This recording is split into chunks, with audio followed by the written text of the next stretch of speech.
የሚለው አሪዮስ ባቢሎን ደቀ መዝሙር 665 ኡስታዝ ሰላም ነው። ሰላም እንዴት ነህ? ሰላም ወሂድ ይሰማል እንዴት ነህ? ይሰማል። እሺ እንግዲህ ቆይ እንደገና አንዴ ልግባ ወጥቼ። ኦኬ አስቸገረ ኔትወርክ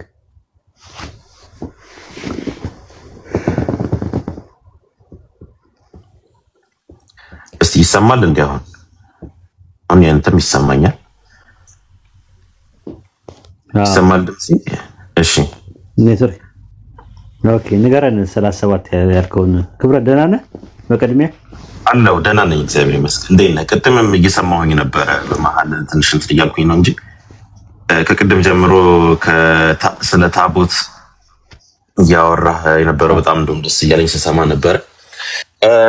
አሁን ስታወሩ ደግሞ እንደውም ፍሪ ሆኜ አሁን እየሰማሁኝ ነበርና ርብቃ ላይ ነው እድሜዋ መቼ እንደተወለደች የማይታወቀው እስካሁን እንግዲህ እንደገባኝ እንጂ እንትና ይስሐቅ የተወለደው በዘፍጥረት ላይ 90 ዓመቷ ላይ ነው የሳራ ማለት ነው። በዚህ ዓመት ትወልጃለሽ። ቆይ ክብረት አሁን ጮማ የሆነ ነገር ነው ይዘህ መጣ። ልጁ ወጣ እንጂ አሪፍ መረጃ እንትን ትዝ አለኝ ታውቃለህ። እንደዚህ ያለና እኔ በዚህ መልኩ አላሰብኩም። ናገባ በሉት እስቲ። ቆይ አሁን ዘፍጥረት ላይ ያው በ90 ዓመት ነው አይደል የሚለው? አዎ ዘፍጥረት አብርሃም 100 ወይም 99 እሷ ደግሞ ተወለደ የስንት ዓመት ነበረች? 90 ወይ 91 ነው የሚሆነው። እሱን ለማረጋገጥ እያወጣሁኝ ነው። 20 ማለት ነው 19 ላይ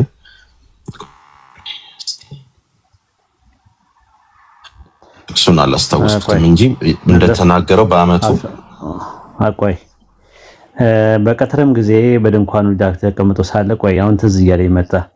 አብርሃም ላሞቹ እነሱ ሚስት ሳራ ወዴት ናት አሉት። እርሱም የዛሬ ዓመት እንደዛሬ ወደ አንተ ሳራም ልጅ ታገኛለች። ሳራም በድንኳኑ በስተኋላ ሳቀች። በእድሜ ሸምግሏል፣ ፈጽሞ አርጅቶ ነበር። ሴቶች የሚደረግ ቁማ ቀርቶ ነበረ።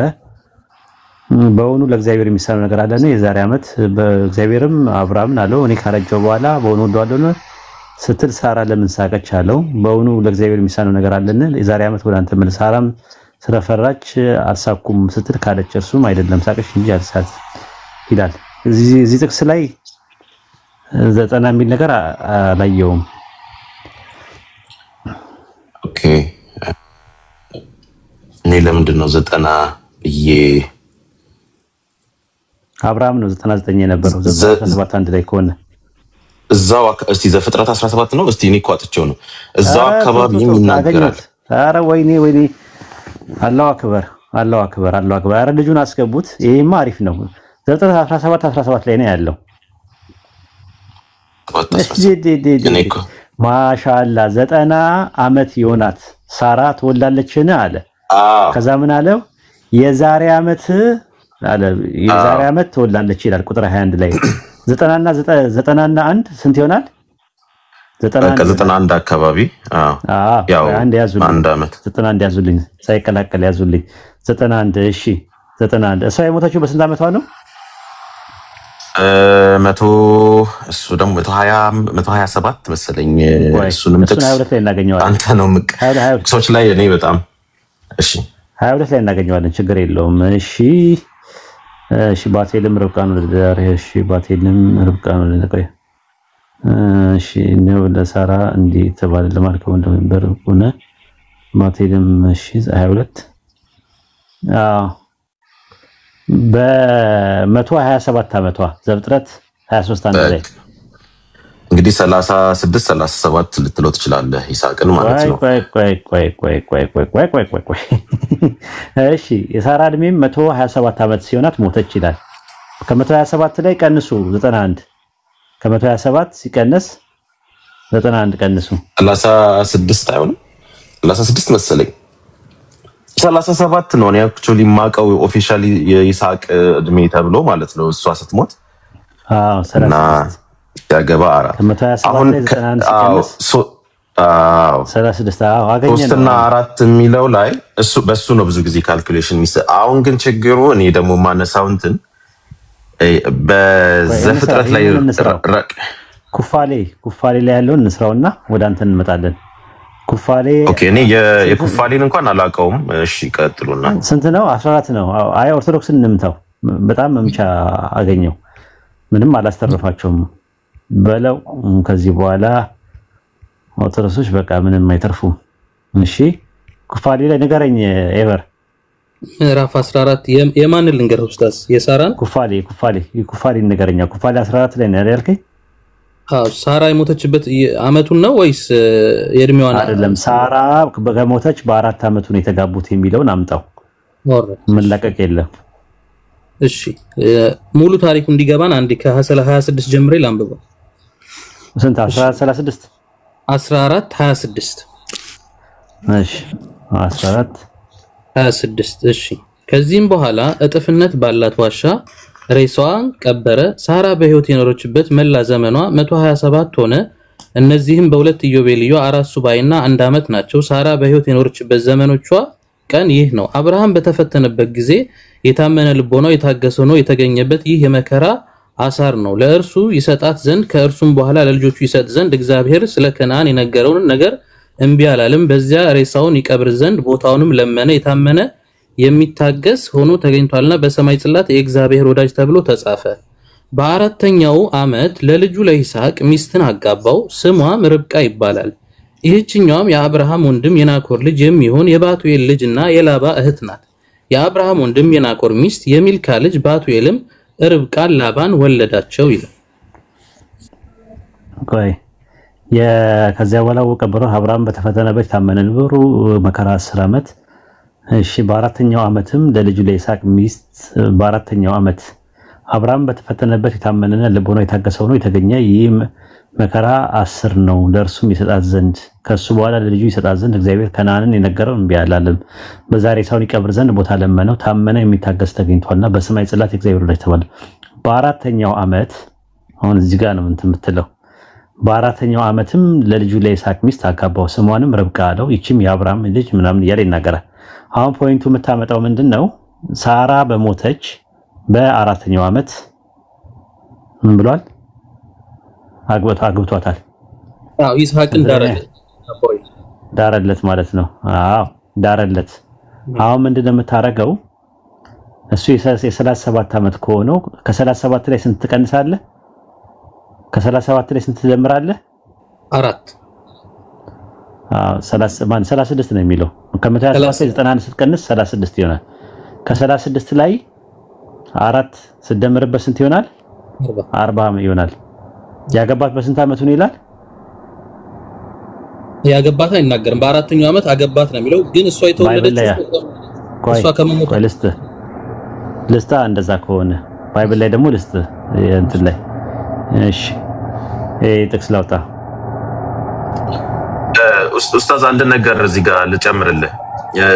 90 በሚለው ላይ ብትይዘው ጥሩ ነው። ለምን መሰለህ? አሁን ያየሁት ዘፍጥረት 17ን አብርሃም የ99 አመት ሆኖ ነው የተገለጠለት እግዚአብሔር እና ምን አለ መሰለህ? አብርሃም አሁን ይሰጣ 90 ነበረች እሱ 90 ነበር በ89 ተወለደ።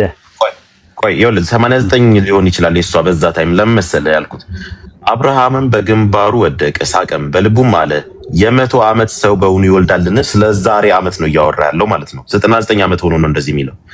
ስለዚህ 90 አመት የሆናትም ሳራ ትወልዳለችን ሲል አሁን ሳራ 90 አመቷ ነው ሳይሆን ምናልባት 90 ሆኗት ትወልዳለች ወይ የዛሬ አመት። ስለዚህ የወለደችው አክቹአሊ በ90 አመቷ ሊሆን ይችላል በ91 ሳይሆን። ሰሚ ገብቷል?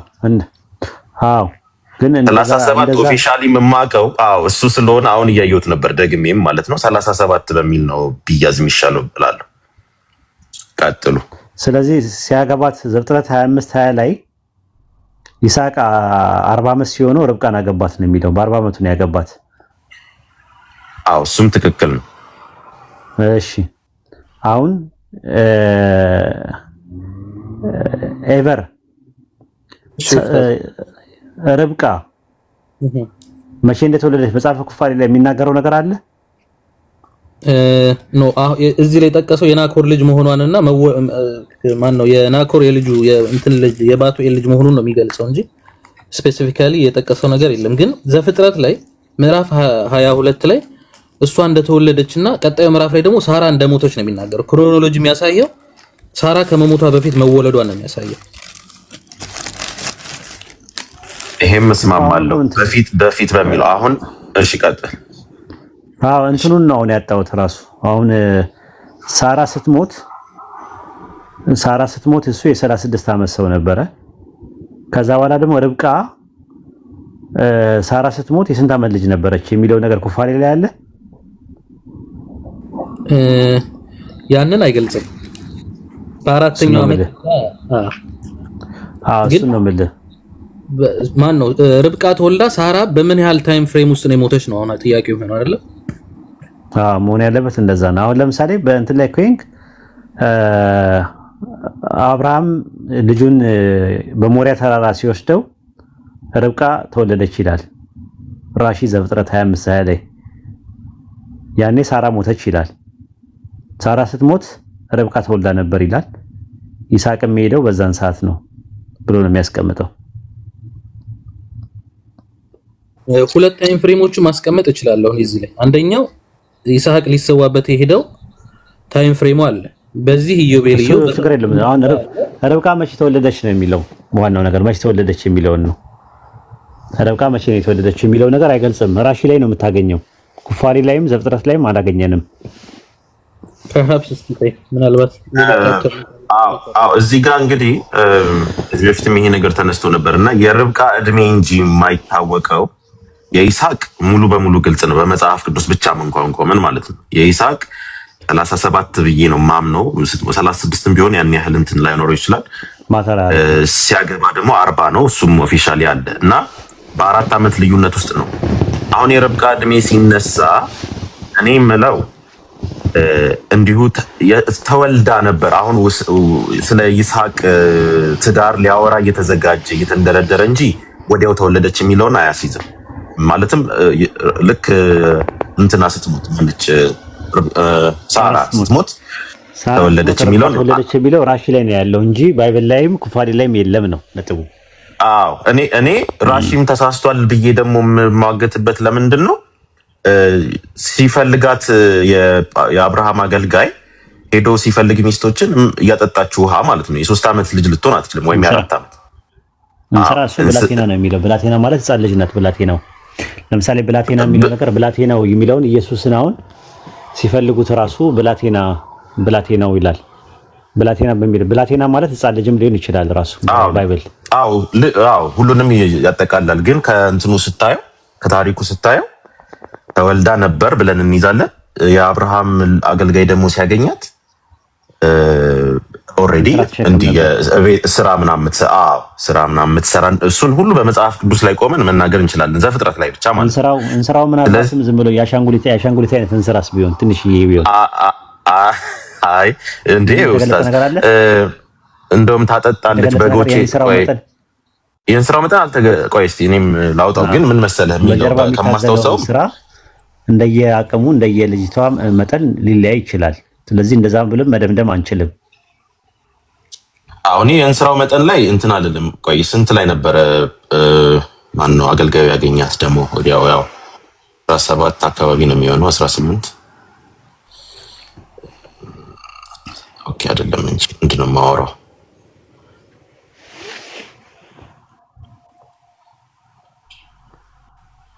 ኦኬ ምን ይላል? 24 14 ላይ ውሃ ጠጣ ዘንድ እንስራሽን አዘንቢ የምላት እርሷም አንተ ጠጣ ግመሎችህም ደግሞ ጠጣሉ የምትለኝ ቆንጆ ለእርሷ ለባሪያህ ለይስሐቅ ያዘጋጃት ትሁን፣ በዚህም ለጌታዬም ምሕረት እንዳደረግ አውቃለሁ። ይህንን መናገሩን ሳይፈጽም ነው ሚልካ የወለደችው የባቱኤል ልጅ ርብቃ እንስራዋን በጫንቃዋ ተሸክማ መጣች። ሚልካም የአብርሃም ልጅ የናኮር ሚስት ናት። ብላቴናይቱም መልኳ እጅግ ያማረ ወንድ የማያውቃትም ድንግልም ነበረች። ወደ ምንጭም ወረደች፣ እንስራዋንም ሞላች፣ ተመልሳም ወጣች። ሎሌውም ሊገናኛት ሮጠና ከእንስራሽ ጥቂት ውሃ ጠጥችኝ ዘንድ ለምን? እሺ ውሃ ቀድታለች በእንስራዋ፣ እሱንም እንያዝ። እርሷም ጌታዬ ሆይ ጠጣ አለችው። ፈጥና ስራዋን በእጇ አውርዳ አጠጣችው። እርሱንም ካጠጣች በኋላ ለግመሎችህ ደግሞ ሁሉም እስኪረኩ ድረስ ውሃ ቀዳለው አለች። አሁን ይሄ እንግዲህ በተጻፈው ብቻ ከሄድን ምንድነው ውሃዋ ኖርማል ምትቀዳ ይመስላል። ይሄ መጠን ነው ብዬ አልናገርም። አሁን ግን ያሻንጉሊት አይነት አይደለም። ፈጥናም ስራዋ ማጠጫ ውስጥ ገለበጠችው። ደግሞ ምለው መሰለኔ አብዛኛውን ከራሺ አንፃር ራሺ ዘፍጥረትን ባስቀመጠበት አንፃር ነው ይድን ያለ ነው እንጂ ባይብል ላይ በግልጽ የተቀመጠ ነገር የለውም። የጋብቻ እድሜም በዚህ እድሜ ነው የሚባልም ነገር የለውም። ስለዚህ እኛ የፈለግነው ይሄ ነገር ምንድነው አይሻ ላይ ለሚነሳው ጥያቄ ነው። አይሻ ላይ በ6 ዓመቷ ነው የተዳረችው የሚል ነገር አለ። በ9 ዓመት ልጅ እሷም ራሷ ብላለች የወር አበባ አይ ነበር የ9 ዓመት ልጅ ሆኜ ብላለች። ከዛ አንፃር ነው እኛ የምናየው ሐዲስም ማለት ነው ሐዲሳችን የምናየው ማለት ነው። የጋብቻ አንድ ሰው ማግባት የሚችለው አንድ ሴት ለአቅመ ሐዋ ስትደርስ ነው። ለአቅመ ሐዋ ደግሞ ለመድረስ የወር አበባ ንዑስ ምልክት እንጂ አብይ ምልክት አይደለም። አብይ ምልክት ተጻቦ ነው። ተጻቦ ታውቃለህ ክብረት? አላውቅም። ቫጂናል ሉብሪኬሽን ይባላል። ሴት ልጅ የምታመነጨው ፈሳሽ ነገር አላት። ያ ነገር ስታመነጭ ምልክቶች አሉ በሳይንስ ማለት ነው። አንድ ሴት ልጅ ለአቅመ ጋብቻ የደረሰች ሴት ስትሆን ብልቷና ብብቷ አካባቢ ላይ ፀጉር ማብቀል፣ ጡቷ የሚያጎጠቁጠው ነገር፣ ዳሌዋና ጭኗ ደግሞ የሚያነጠንጠው ነገር ላይ ሲታያ ምልክቶች ያኔ ምን ይባላሉ? ተጻቦ ማየት ጀምራለች ማለት ነው። ሴት ልጅ ተራክቦ ለማድረግ ዝግጁ ናት። ግን ተራክቦ ለማድረግ ዝግጁ ሆና ተጻቦ ወይም ደግሞ በእንግሊዝኛ ቫጂናል ሉብሪኬሽን የሚባለው ፈሳሽ ማየት ከጀመረች በኋላ ግን የወር አበባ ሳታይ ለረጅም ጊዜ ልትቆይ ትችላለች። የወር አበባ ለምንድን ነው የሚጠቅመው? ጽንስ ነው። እንቁላሉ ስፐርም ሴሉን ሲያገኝ ጽንስ መሆን ይችላል። ስለዚህ አንድ ሴት ልጅ ለአቅመ ሐዋ ደርሳ ለ5 ለ6 ዓመት የምትቆይበት ጊዜ አለ። ፔሪድ ሳታይ ማለት ነው፣ የወር አበባ ሳታይ ማለት ነው።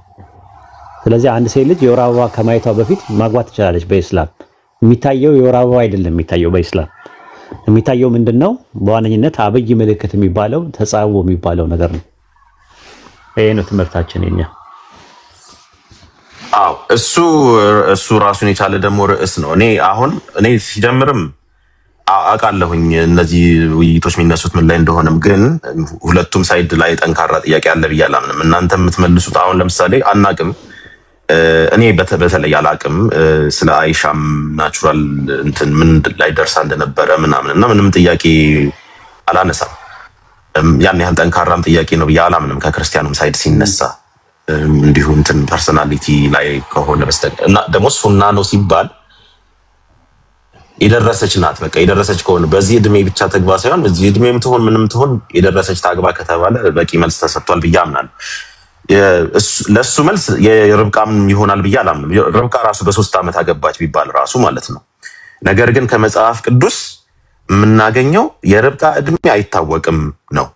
ራሺ ደግሞ 3 ዓመት ካለ ከዚህ በፊትም ይሄን ነገር ሰምቻ 3 ዓመት የሚለው አሳማኝ አይደለም በምልበት ደግሞ እድሜዋ ስለተነገረ ሳይሆን ከተግባሮቿ ካደረገችው ማለት ነው። ሁለቱም በየርዕሱ ተይዞ ቢወያዩት መልስ አለው ብዬ አምናለሁ። ከልህና ከእንትን ከወጣን ማለት ነው። ሌላ አንድ ልልህ ነበረ ረሳሁት። እሺ ኤኒዌይ እንደዛ ነው ማለት ነው። ሱረቱ ኒሳ ምዕራፍ 4 ቁጥር 6 ላይ የራሱ የቲሞችን ጋብቻ እስኪደርሱ ድረስ ፈትኗቸው ነው የሚለው።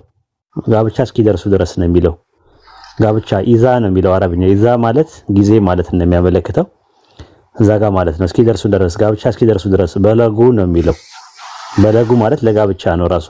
በለገ ከሚለው ነው ለጋብቻ በሰለ ነው ራሱ። በለገ ለምሳሌ በሱና ለጋብቻ በሰለች ነው። ባሊግ ማለት ራሱ ለጋብቻ መብሰል ነው ራሱ። ባሊግ ማለት ራሱ አቅመ ጋብቻ ፑበርቲ ነው ምናምን የሚሉት በእንግሊዘኛ ላይ እሱ ነው። አሁን በሱና ሲታይ እንግዲህ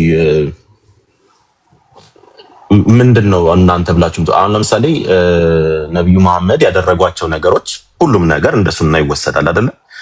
የአይሻ ጋብቻ ላይ እንዴት ነው ሱናው የሚተረጎመው? እድሜዋ 6 ነው በሚለው ነው ወይም 9 ነው በሚለው ነው ወይስ ደርሳለች በሚል ነው የምትተረጉሙት? እዛ ላይ እኮ ነው ጥያቄው። በ9 ዓመት ነው የደረሰችው። በ9 ዓመት ነው የደረሰችው ማለት ነው። ኢህቲላም ማለት አለች። ኢህቲላም ታውቃለህ? በኢስላም ቫጂናል ሉብሪኬሽን የሚባለው ነገር ተጻበው የከረፔዛዊ ፈሳሽ ማለት ነው።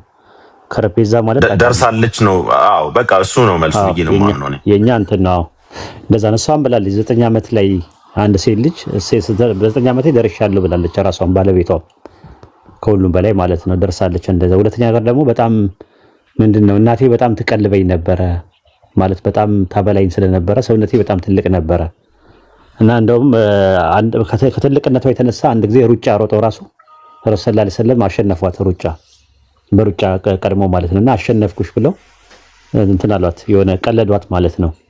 ከዛ ያው ወፍራም እንደነበረች ምናምን ይነገራል እና ከዛ አንፃርም ነው የሚታየው ያ በራሱ ችግር የለውም። ግን አንድ ሴት ልጅ በእስላም ማግባት ያለባት ለአቅመ ሐዋ ከደረሰች ማግባት ትችላለች።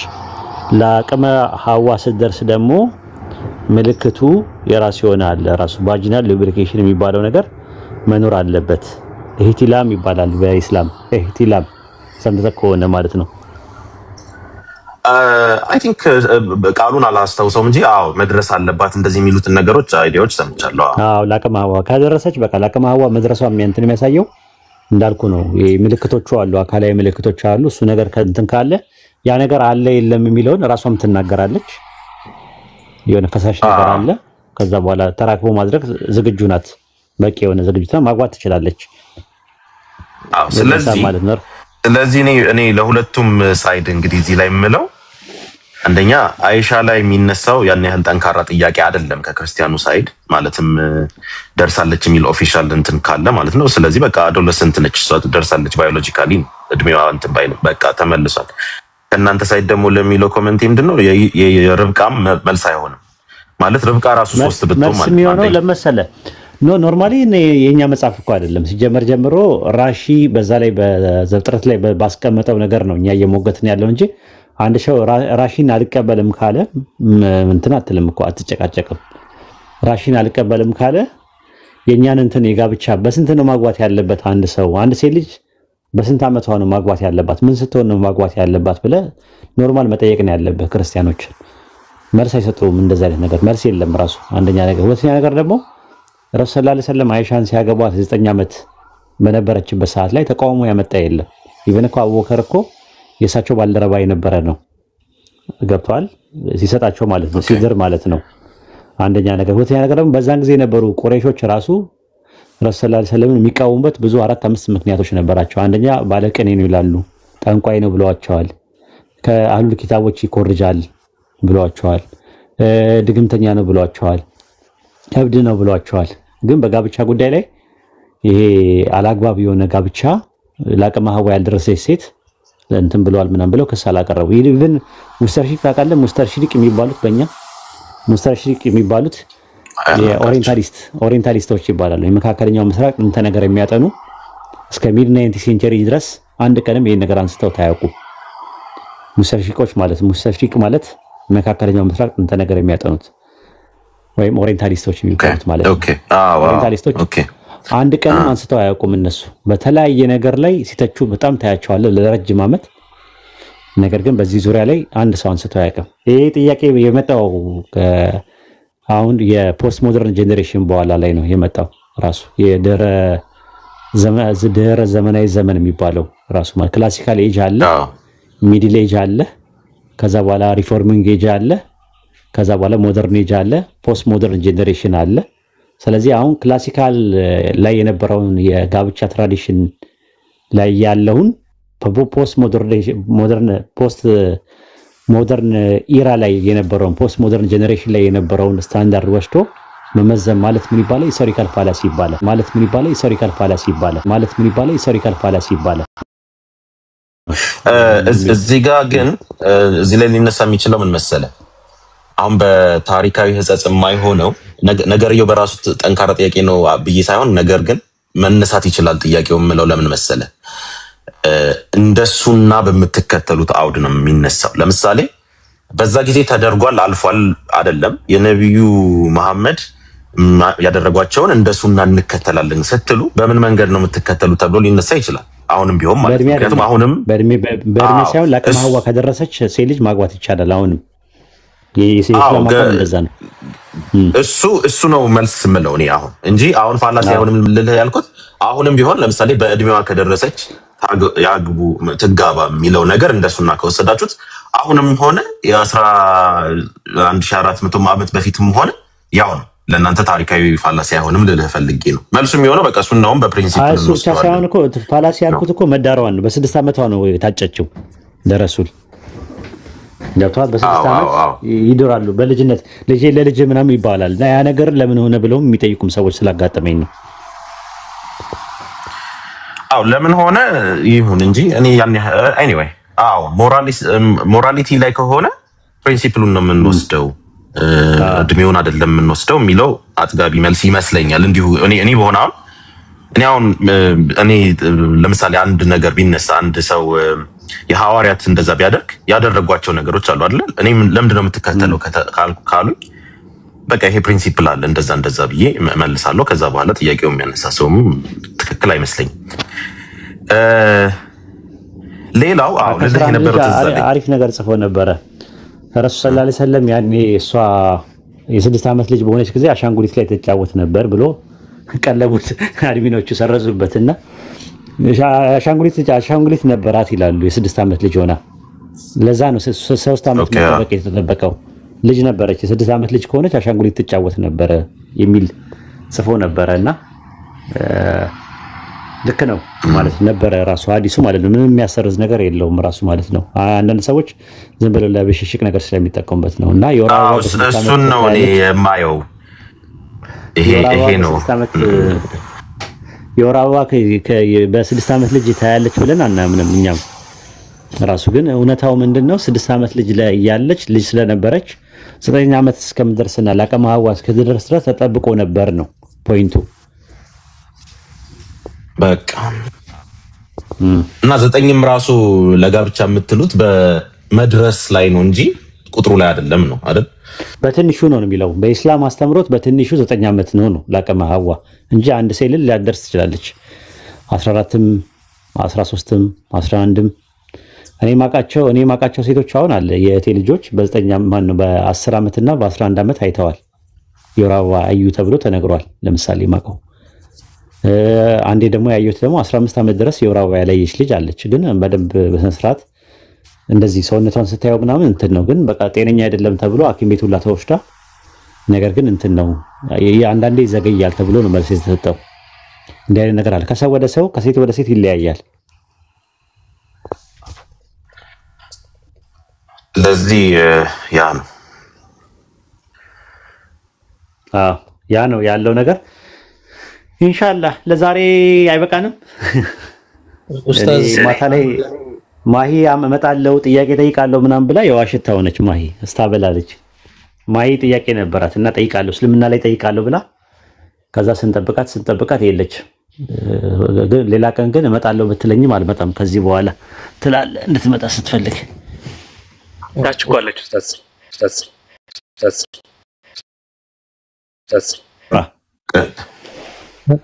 ቴንክ ዩ ኡስታዝ፣ መልካም ጊዜ። እሺ አትውጣ ሁን እዚሁ። ምናልባት እሷ ካለች እሷን ላውራትና ማታ እመጣለሁ ምናምን ብላኝ በዛው ጠፋች። ለዛ ነው እንጂ እስልምና አሁን አትወጣም አንተ? እሷን አስተናግጄ እወጣለሁ፣ ግን ዝም ብለህ ቁጭ በል አንተም። እርግጠኛ መሆን እንችላለን ማለት ለምሳሌ ይስሐቅ ለመስዋዕት ከቀረበ በኋላ ነው ርብቃ የተወለደችው። ከዛ በኋላ ደግሞ ሳራ እንደሞተች ነው የሚያሳየው። ስለዚህ አትሊስት በሁለቱ መካከል እንደተወለደች ግልጽ ነው። ስለዚህ ይስሐቅ ለመስዋዕት የቀረበበት እድሜ ማወቅ ከቻልን ሳራ የሞተችበትም ከታወቀ በመሃል ያለው ቦታ ላይ ነው የምትወለድ የምትችለው። ማለትም 5ም 6ም 10ም ዓመት ይሁን በመስዋዕቱና በሳራ ሞት መካከል ያለው ከባድ ነው። ርብቃ የተወለደችበትን ጊዜ ባይብል ላይና ኩፋሌ ላይ አላገኘውም ሪፈረንስ ፖይንት። እንዳለው ያን ባይብል ላይ ካለ እዛ ላይ ነው አደጋ። ባይብል ራሱ አደጋ ውስጥ ነው የሚሆነው ማለት ነው። ለምን ርብቃ ራሱ እንስራ ተሸከም ነበረ ብቻ ሳይሆን ታወራው ነበረ። ምን ፈለክ ምናምን እያለች ታወራው ነበረ። አንድ የ4 ዓመት ልጅ እንደዚህ አይነት ዲያሎግ ታደርጋለች ተብሎ ለማሰብ ሎጂካሊ ብዙ አይደል ክብረት እንደዛ ነው አይደል? ዲያሎግ ስታደርገው ነበረ። የሆነ የበሰለ ነገር ነው አነጋገሯ። አዎ እዛ ላይ እንትን ማለት እንችላለን። አሁንም ይሄ የመስዋዕቱ ጊዜም እሱንም እንደገና ማየት አለብኝ። ግን ትንሽ ልጅ እንደነበረ የሆነ ጥናት ይፈልጋል። አዎ ጥናት ይፈልጋል። እኔ ጥናት አጠናለሁ፣ ግን እንዳልኩ ራሺ ከሚያደርገው ነገር አንፃር ነው እኔ የጻፍኩት ስለ ርብቃ ጋብቻ ብዬ የጻፍኩት። ከዛ አንፃር ነው ኢንፎርሜሽን አለ ነው መረጃ ባይሆንም ማስረጃ ባይሆንም መረጃ የያዙት ነው ብዬ የርብቃን ጋብቻ ያመጣሁት እንጂ እኔ ምንም አያደርግልኝም። በራሴ በሐዲስ ራሱ ባለው ነገር ኮንቴንት ሳይንቲፊካሊ በሆነ መንገድ ባዮሎጂካል በሆነ መልኩ መልስ መስጠትም ይቻላል ነው የኛ መልስ በቂ የሆነ መልስ እንሰጣለን። ግን ለንጽጽር ያክል አንዳንዴ እንደዚህ አይነት ነገሮች ይመጣሉ ከሚለው አንፃር ነው። ኢንሻአላህ ርብቃ በስንት ዓመቷ ተወለደች የሚለውን ነገር ቢብሊካሊ የሆነ ኤቪደንስ ካለ ጥናት እናጠናለን። ያው ማናቃቸው ብዙ ነገሮች ስላሉ ማለት ነው ኢንሻአላህ ሉጣኔ ኢንሻአላህ እኔም ፌክ አደርጋለሁ ከቻልኩ ዘክላ ኦኬ ማሂን እናስተናግድና እኔም ሉጣ ይሄን ይመስላል። ኡስታዝ አንተን ትንሽ እናቴን ስላመመት ዱአ አድርጉልኝ። በቃ እኔም ሉጣ ኢንሻአላህ አላህ አፍ ያድርጋት። ስንት ዓመትሽ ነው አንቺ ትንሿ? እኔ 17 ዓመትሽ። ኦኬ ታይ ድምጽሽ አነስ አለብኝና ማለት ነው። ራሱ 3 መንታዎች ናቸው? አይ ታናናሾቼ ናቸው 3 መንታዎች። 3 መንታዎቹ ታናናሾች ናቸው ሶስቱም? አዎ። ወንድ አለ? አዎ አንድ ወንድ አለ። አንድ ወንድ 2 ሴቶች ናቸው? አዎ። ሁላችሁም ሰልማችኋል? አዎ። ከዛ ማዘር ነው መጨረሻ ላይ ሰለመችው አይደል? አዎ። ማሻአላህ አላሁ አክበር ማሻአላህ። አሪፍ ነው። በርቱ። እሺ አይዟችሁ። እሺ በቃ መልካም ጊዜ ይሁንላችሁ። አላህ አፍ ያድርጋት። ዱአ አድርጉላት። ዱአ አድርጉልኝ አሞኛል ብላለች። ዱአ አድርጉላት። ደግሞ ስምሽን ቀይሪ በሏት። እሺ እናታችሁን እሺ አቃተኝ ተው ልኑርበት እያለች ነው። ማንንም የሚወተውታት ሌላ ስም ሌላ ፕሮፋይል ታደርግ። እሺ ማሻአላህ ነው። አይ ካፊር እያለች አቃት ነበር እናታችሁን በቪዲዮ ምናምን ተወጣ ነበርና እናንተ ሰልሙ በጣም ደስ ብሏት ነበር። እንኳን ሰለሙ ምናምን ምትልናት ለመጀመሪያ ጊዜ እሷን ነበር ያየሁትና መጨረሻ ላይ በቃ ቀለበት ውስጥ እሷም ገባች ማለት ነው። ማሻአላህ ተባረካል። እሺ ማሂ እናውራ ወይስ የሚመች ቦታ አይደለም ያለሽው? እኔም በቃ እንትን ላለሁ። ኡስታዝዬ ሰላም እንዴት ናችሁ? የሚመች ቦታ አይደለሁም። እንግዶች ሌላ ቀን አውራ። አመሰግናለሁ።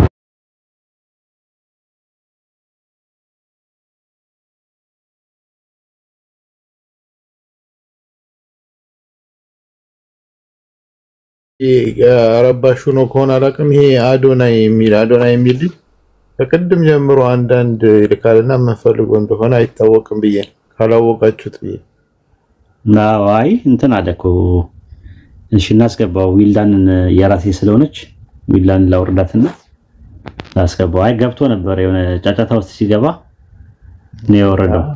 አልነበርኩም። አይ እንደው ሲጽፍ ስላየሁት ነው። መሀል ላይ እያወራን እያለ መሀል ላይ ጥልቅ ብሎ ገባ። በዛ ላይ ጫጫታ አለበት የነበረበት ቦታ ላይ ለዛ ነው። ሰላም እንዴት ናችሁ? ሰላም አዶናይ ነኝ። እንግዲህ ቲክቶክ ላይ ታቁኝ ይሆናል። ዛሬ የተባረከ ቀን ነው። ተመስገን። በጣም ደስ ብሎኛል። ይቅርታ አድርጉልኝ። እንግዲህ ምንም ማድረግ ማን ያፈርደው ራሱ ገብቷል። ኡስታዝ የሚያደርገውን እሱ እኮ አይደለም የሚያወራው። የአዶናይ የሚባል አለ። ቅድምም ገብቶኛል መጀመሪያም ሲገባ እና አዶናይ የሚባል አለ። ታዋቂ ነገር ነው እዚህ ቲክቶክ ላይ ማለት የእሱን ድምጾች ነው የሚያሰማው ራሱን ለመምሰል ማለት ነው። ያስታውቃል የተቆራረጠ እንትን እንደሚልና እኔ ከቅድምም እንደዛ ገብቶኝ ነበረ። እንግዲህ በራሱ ነው እንትን የሚለው ማለት በራሱ ነው። አይ ቲንክ ሞዴሬተሮች ነው እንትን ያልስም። አይ እኔ መጠየቅ ከፈለገ ማንኛውም ሰው ክፍት ነው ቤታችን ብዬ ነበር። እሺ ሱሱ አለሽ? ሱሱ አለሽ? አሉ ኡስታዝ ሰላም አለይኩም ወአለይኩም ሰላም ወራህመቱላሂ ወበረካቱ። ይቅርታ ኡስታዝ ይሰማል? ይሰማል። ችግር የለም። እኔ አንድ ጥያቄ ነው ያለኝ ያችን ጠይቄ እንትን አንድ ጥያቄ ነው ያለኝ ጠይቄ ልወረድ። እሺ ጠይቅ ወንድማችን።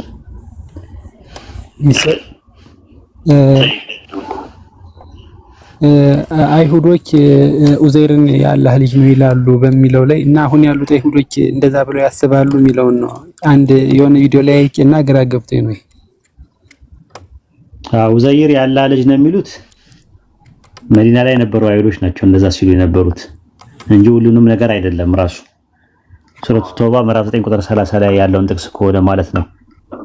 እና ኢማሙ አጣባሪ ኢብኑ አባስን ሪዋያ ይዘው በሐዲስ ላይ ሲናገሩ ምንድነው ያሉት? ወደ አላህ መልእክተኛ ሰላም ኢብኑ ሚሽከም ምናምን የሚባሉ አይሁዳኖች መተው እንዲያሉ አንተ ቂብላችንን የተውከው እና ኡዘይር የአላህ ልጅ ነው የማትለው ስለምንድን ነው? እንዴት እንከተላለን አሉ ይላል። ያን ጊዜ ነው አላህ ይሄን የቁርአን አንቀጽ ያወረደው ማለት ነው። አይሁድ ኡዘይር የአላህ ልጅ ነው አለች፣ ክርስቲያን አልመሲህ አለች። ባፎቻቸው የሚናገሩት ቃላታቸው ነው ብሎ ይላል። በወቅቱ ቁርአን በወረደበት ሰዓት ላይ የሚናገሩትን ንግግር አጠቃላይ አይሁዶችን ይወክላል የሚል አይደለም ቁርአን ክሌም ያደረገው። ለምሳሌ ሱረቱ አሊ ኢምራን ምዕራፍ 3 ቁጥር 181 ላይ ተመልከተው። የነዚያ አላህ ደሃ ነው እኛ ግን ከበርቴዎችን ያሉትን ሰዎች ቃል ኪዳን አላህ በእርግጥ ሰማ። ያን ያሉትን ነቢያትን ያለ ህግ መግደላቸው በእርግጥ እንጽፋታለን፣ የእሳት ስቃይ ቀመሱ እንላቸዋለን አለ። አሁን አላህ ደሃ ነው ያሉት እነማን ናቸው ስትል አጠቃላይ አይሁዶች እንደዛ ብለው ያምናሉ ማለት አይደለም። በወቅቱ የነበሩት ረሱል ሰለላሁ ዐለይሂ ወሰለም ጋር መተው አላህ ደሃ ነው እኛ ከበርቴዎች ነን ያሉት በዛን ጊዜ የነበሩ ናቸው። ሱረቱ አሊ ኢምራን ምዕራፍ 3 ቁጥር 183 ላይም እንደዛ ነው። እነዚያ ለማንኛውም መልእክተኛ እሳት የምትበላ የሆነ ቁርባን እስከሚያመጣልን ድረስ ላናምን አላህ ወደኛ አዟል ያሉ ናቸዋል። ግን ሁሉም አይደለም፣ አይሁዶች እንደዛ አይደለም። በወቅቱ የነበሩ አይሁዶች ያሉትን ነው። ሱረቱ በቀራ ምዕራፍ 2 ቁጥር 80 ላይም እንደዛ ነው። እሳት የተቆጠሩ ቀኖች እንጂ አትነካንም አሉ ይላል። አላህ ዘንድ ኪዳን ያዛችሁን? ይህ ከሆነ አላህ ኪዳኑን አያፈርስም። በእውነት በአላህ ላይ የማታውቁትን ትናገራላችሁ እንበላቸው ይላል። እሳት የተቆጠሩ ቀኖች አትነካንም ያሉት አጠቃላይ አይሁዶች እንደዛ ብለዋል እያለ አይደለም። አንድ ጊዜ ይህንን ሙግት ሳቀርብለት አንዱ ክርስቲያን ምን አለ? ዮሐንስ ወንጌል ምዕራፍ 12 ቁጥር 34 ላይ ያለውን ጥቅስ ጠቀስኩለት። የአይሁድ ህዝቦቹ ምን አሉ? እኛ ክርስቶስ ለዘላለም እንዲኖር ከሕጉ ሰምተናል፣ አንተ የሰው ልጅ ራሱን ከፍ እንዴት አደርጋለህ ትላለህ? አሁን አይሁዶች በአይሁዳኖች እምነት ክርስቶስ ለዘላለም እንዲኖር ከሕጉ ሰምተናል ሲሉ በወቅቱ የነበሩት አይሁዶች ናቸው እንደዛ የሚሉት ወይስ በአይሁዳኖች ትምህርት ክርስቶስ ለዘላለም እንዲኖር ሕጉ መጽሐፍ ላይ ተጽፏል ብለው ያምናሉ ወይ ብለን ስንል እንደዛ የሚል ነገር የለም። በወቅቱ ኢየሱስ በነበረበት ሰዓት ላይ የነበሩ አይሁዶች ይህንን ተናገሩ። ያ ማለት ግን አጠቃላይ አይሁዶች ክርስቶስ ለዘላለም ነው የሚኖረው አይሞትም የሚል ትምህርት አላቸው የሚል ትምህርት የላቸው። ስለዚህ እነሱ ያሉት በወቅቱ የነበሩትን ያሉትን ይዘን አይሁዳኖችን እንደዛ ብለው ነው የሚያስተምሩት ብለን ሃስት ጀነራላይዜሽን እንደማናደርገው ሁሉ ቁርአን ላይም በሱረቱ ተውባ ምዕራፍ 9 ቁጥር 30 እና 31 ላይ ኡዘይር የአላህ ልጅ ነው ሲሉ አጠቃላይ አይሁዶች እንደዛ ነው የሚል እምነት አይደለም ያለን።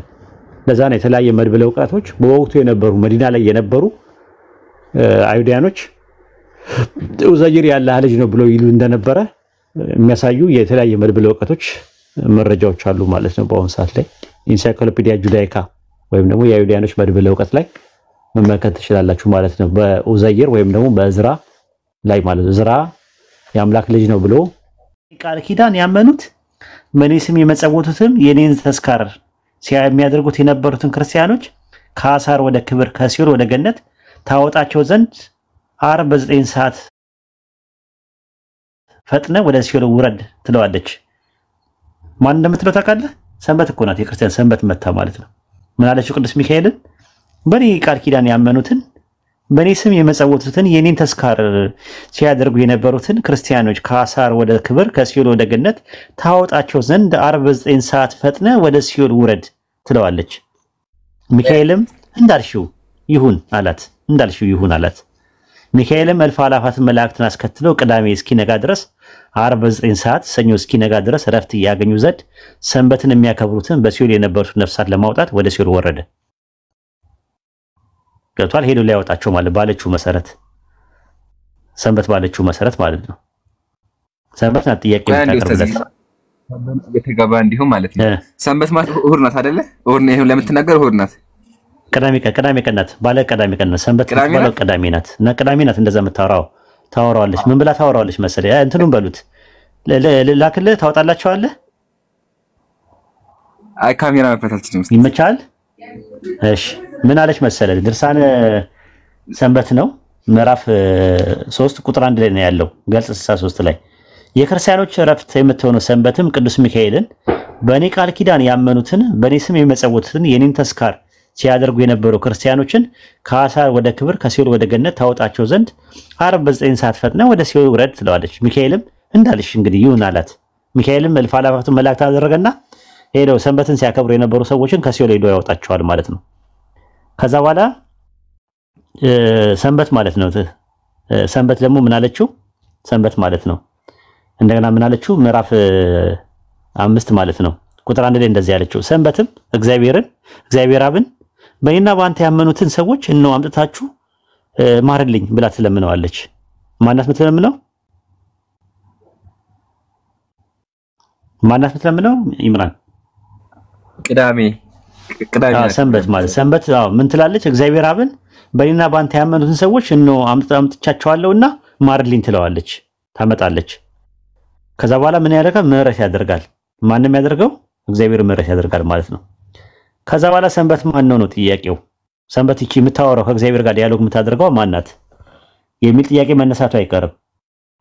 ስለዚህ እንደዚህ ይላል ምዕራፍ 64 ምዕራፍ 7 ቁጥር 3 ላይ ማለት ነው ገጽ 69 ላይ ታገኙታላችሁ። እግዚአብሔርም በዕለተ ሰንበት ትንሣኤ ለፍጥረት ሁሉ ገልጬላችኋለሁና ሰንበት ማለት እኔ እግዚአብሔር ነኝ እንጂ በቁሙ ዕለት ማለት አይደለም ማለት ይችላል። ተመልከት። ማንኛለች ሰንበት ጆሮዬ ነው እግዚአብሔር ነኝ። ወላሂ እንደዛ ነው የሚለው። እንድታሳያቸው እኮ መላክ እችላለሁ። ምን አለች? ስማት። እግዚአብሔርም በዕለተ ሰንበት ትንሣኤ ለፍጥረት ሁሉ ገልጬበታለሁና ሰንበት ማለት እኔ እግዚአብሔር ነኝ እንጂ በቁሙ ዕለት ማለት አይደለምና። እግዚአብሔርን ቅድም ስታወራው ሚካኤልን ስታዘው የነበረችው ሰንበት ከእግዚአብሔር ጋር ስታወራ የነበረችው ሰንበት ማናት? ስለምን የነበረው እግዚአብሔር ነው። አዎ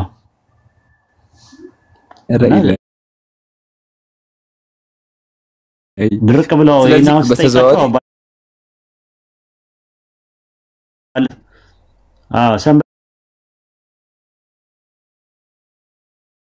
ሰንበትን አክብር የሌለ ባይብል ስለዚህ ያው ሰንበትን አክብር ይላል እኮ። አክብር ማለት ስራ ትስራበት ነው ራሱ። እኛ የምናከብረው ሁለት በዓል አለን ስንል ዛት ሚንስ እናመልካለን ማለት ወይም ደግሞ ምስጋና ወይ አምልኮ እናቀርባለን ማለት አይደለም። እነሱ ግን የሚረዱት ማክበር ማለት ይኸው አክብሩ ይላል ብለው ለመከራከርም ሲሞክሩ ታያቸዋል። እና ብዙ ነው እንደዚህ አይነት ነገሮች ያሉት ማለት ነው። ኡስታዝ አዶና የሚባል ልጅ ከስር በክፈቱልኝ ሊየው ይላል። እስቲ ከቻላችሁ ኢብራሂም ጋር ካለት እኔ መክፈት አልችልም፣ ግን መላክ እችላለሁ ለሰዎች። አንተ መክፈት ከቻልክ ይጂ መክፈት ይችላል። ድርሳነ ሰንበት ያዘው።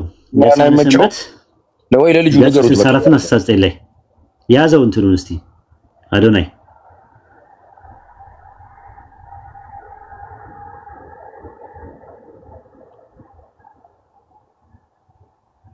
በቀደም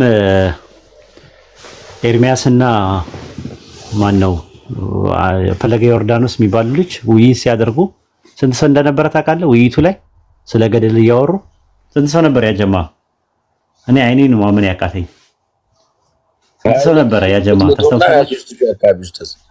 23000 ሰው ነበረ። ኢምራን አንተ ይሄ ገደል የሚባለው ነገር ዘከዘከው ነው የምልህ። ዘከዘከው ኤርሚያስ አንተ ሲያጠና ነው እንደሚውለው እኔ ራሱ ገርሞኛል። ሲያጠና ነው እንደሚውለው ደግሞ በደንብ አጎኝተ ያለው ሰሞኑን አልክ። ሰሞኑን ብታይ ብዙ ሰው ነው ፕሮቴስታንት የሆነው ከኦርቶዶክስ በዛ የተነሳ በዛ ውይይት ብዙ ሰው ምን ነገር ማለት ነው። በቃ እንዳለ ነው ያራቆታቸው ልጁ።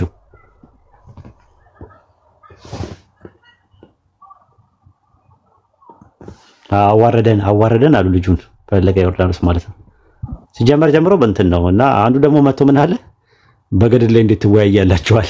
መጥቶ በገድል ላይ እኮ መዋየት አያዋጣም አለ። አያዋጣቸውም። ስለ ገድል ኦርቶዶክስ ቀና ማለት አይችሉም። በነገራችን ላይ ኦርቶዶክስ ሁለት አይነት እምነት ነው ያለው ታውቃለህ። መጀመሪያ ከማመን በፊት ካመንክ በኋላ ደግሞ የምታምነው እምነት አለ።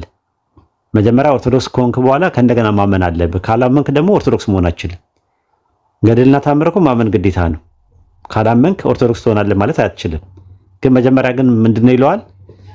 አይ በቃ ያለ ገድል ማመን ትችላለህ ይሉና ከተጠመቅክ በኋላ ቅዱስ ቁርባን ከወሰድክ በኋላ ምን ካልክ በኋላ ተመልሰው ደግሞ ገድልና ተአምር ማመን አለብህ ይለዋል። ቤተክርስቲያን ከገባ በኋላ ለመጀመሪያ ገድልን በደንብ ተምሬ ልግባ ካልክ እሺ አይሉም። የሃይማኖት መከራከሪያ አይደለም ይለዋል ብልጠታቸው። ለምን የሃይማኖት መከራከሪያ አድርገው ከተጠቀሙበት ያውቃሉ ከጨዋታ ውጭ እንደሚሆኑ።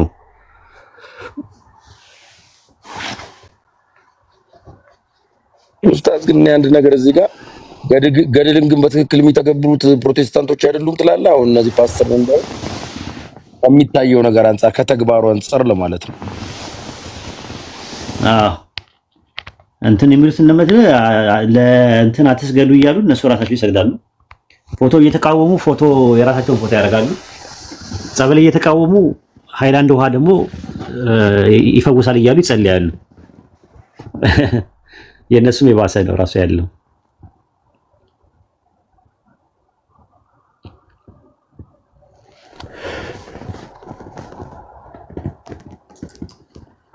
ኡስታዝ አለሁ እንትን መንገድ የተጠረገለት ላይ ማለት ነው። መንገድ የተጠረገለት ላይ ባለፈው አስረድታይ ነበርና ይሄ ምእመናኑ ለምንድን ነው አስፋልት የሚጠርገው? ታዲያ አስፋልት ነው የሚጠርጉት ለምንድን ነው? እነሱ ዝም ብለው እኮ ነው፣ ልምድ እኮ ነው። ጀመር ታቦት የሚባለው እኮ በአዲስ ኪዳን የለም። ታቦት የሚባለው በአዲስ ኪዳን ላይ የለም ከመነሻው ነው ማለት ነው። ገባሽ? ታቦት ማን ነው? ሰው ነው ራሱ። ታቦት ማለት ሰገባ ማለት ማደሪያ ማለት የጽላቱ ማስቀመጫ ነው። ጽላቱ የሰው ልብ ነው። ታቦቱ ደግሞ የሰው አካል ነው እንደ ባይብል ከሆነ እና ታቦት አዲስ ኪዳን ላይ የለም። ብሉይ ኪዳን ላይ ነው ያለው ታቦት። አንድ ታቦት ነው ያለው። እሱም የነበረው ታቦት በባቢሎን ምርኮ ጊዜ ጠፍቷል። ግልጽ ነው። አንዳንድ ነገሮችን ላሳይሽ። ታቦት በአዲስ ኪዳን ላይ የሰው ልብ ስለመሆኑ ማለት ነው። አንደኛ ቆሮንቶስ ምዕራፍ 3 ላይ ተገቢያለሽ እና ግዕዙ ታቦት የሚለው እናንተ ታቦት ናችሁ እያለን የሚያናገረው በጣም ነው የሚገርመው። አንደኛ ቆሮንቶስ ምዕራፍ 3 ላይ ምን ይላል? ቁጥር 16 ላይ የእግዚአብሔር ቤተ መቅደስ እንደሆናችሁ የእግዚአብሔር መንፈስ እንደሚኖርባችሁ አታውቁምን? ማንም የእግዚአብሔር ቤተ መቅደስ ቢያፈርስ እግዚአብሔር እርሱን ያፈርሰዋል። የእግዚአብሔር መቅደስ ቅዱስ ነውና ያውም እናንተ ናችሁ ይላል። ተመልከች፣ ያውም እናንተ ናችሁ ይላል። አሁን ግዕዙ ምን ይላል መሰለሽ? ይታምሩ ከመታቦተ ለእግዚአብሔር አንትሙ፣ የእግዚአብሔር ታቦት እናንተ ናችሁ። ወመንፈስ ቅዱስ እግዚአብሔር ህድሩ ለአሌኩም፣ መንፈስ ቅዱስ በእናንተ ላይ የሚያድር ይላል። ከዛ ወይቤሰ ለእግዚአብሔር አንትሙ ውእቱ ወቅዱሳን አንትሙ ወይታርኩሱ ቤቶ ለእግዚአብሔር፣ የእግዚአብሔርን ቤተ መቅደስ አታርክሱት እናንተ ናችሁ። በደንብ ይታምሩ ከመታቦቱ ለእግዚአብሔር አንትሙ፣ አንትሙ ማለት እናንተ ማለት ነው። አንትሙ እናንተ የእግዚአብሔር ቤተ መቅደስ ናችሁ እያለ ይናገራል። ይሄን አንድ ጥቅስ ያዥ። እዛው አንደኛ ቆሮንቶስ ምዕራፍ 6 ቁጥር 20 ላይ ስጋችሁ ከእግዚአብሔር የተቀበላችሁት በእናንተ የሚኖረው የመንፈስ ቅዱስ ቤተ መቅደስ እንደሆነ አታውቁምን ይላል። ቁጥር 20 ላይ የማ ይተአምሩ ከመማህደሩ ለመንፈስ ቅዱስ አንትሙ ዘህድሩ ላይሌኩም ዘነሳኩም ማህበ እግዚአብሔር ወይኩምኩሙ ለእርሱኩም ይላል። እናንተ ናችሁ ቁጥር 19 ላይ ማለት ነው። ከዛ ሁለተኛ ቆሮንቶስ ላይ ተገቢያለሽ ምዕራፍ 5 ላይ ሁለተኛ ቆሮንቶስ ነው ምዕራፍ 6 ማለት ምዕራፍ 6 እንደዚህ ይላል ቁጥር 16 ላይ ለእግዚአብሔር ቤተ መቅደስ ከጣዖት ጋር መጋጠም አለው፣ እኛ የሕያው እግዚአብሔር ቤተ መቅደስ ነን አለ። አሁን ቁጥር 16 ላይ ያለው ማለት ነው። ግዕዙም እንደሚል ስሚው ቁጥር 16 ላይ ወመኑ ዘይደምር ማለትም ምን መገናኘት አለው? ታቦተ እግዚአብሔር ውእቱ ቤተ ጣዖት አኮኑ ንህነ ውእቱ ቤቱ ለእግዚአብሔር ሕያው በከመ ይቤ እግዚአብሔር እያለ ይቀጥላል።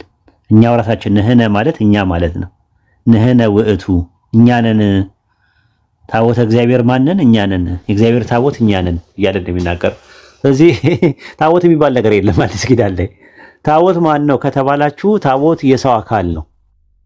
ታቦት የጽላት ማስቀመጫ ነው። ጽላት የተባለው ደግሞ ምንድነው ሲባል ልብ ነው። እሱን ደግሞ ላሳይሽ።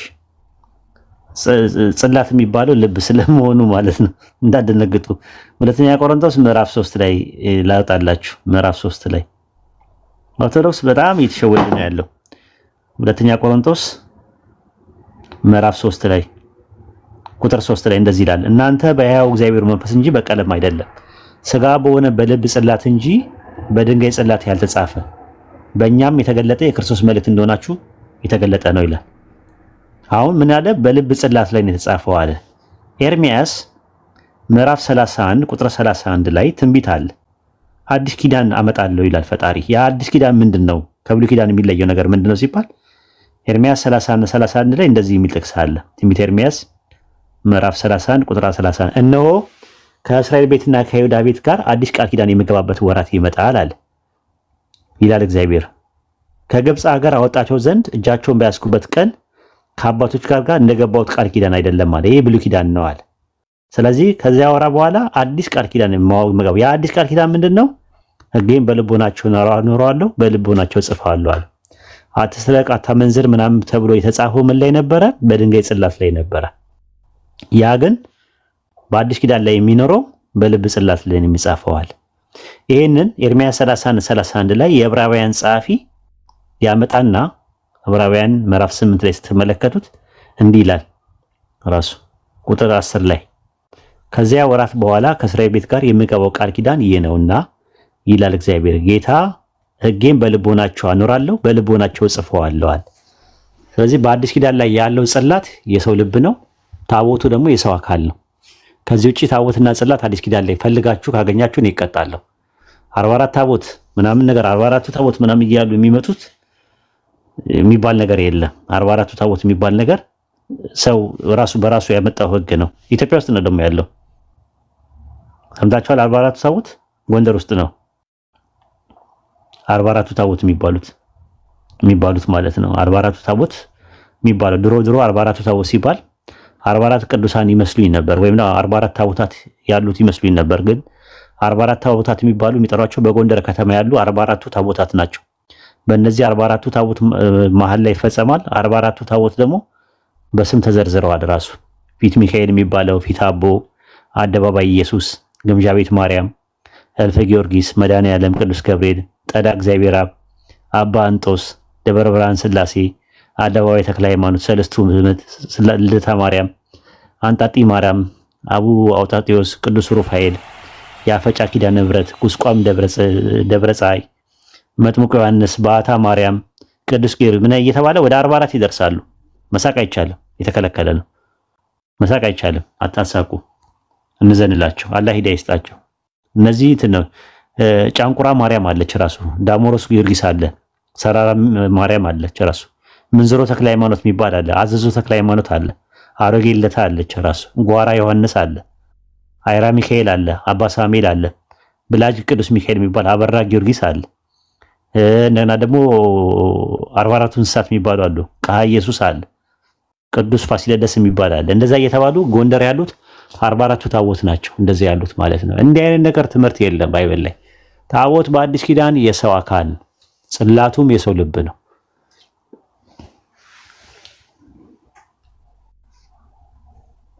ኡስታዝ አዶና የሚባል ልጅ እውነት ፈላጊ ነኝ ይላል። ከስር አስገቡኝ እያለ ነው። አቻልክ እንትን ብሎ ይግባ አውቁ እንትን ብሎ ብዙ ጊዜ አንዳንድ እየጻፈ ነበር።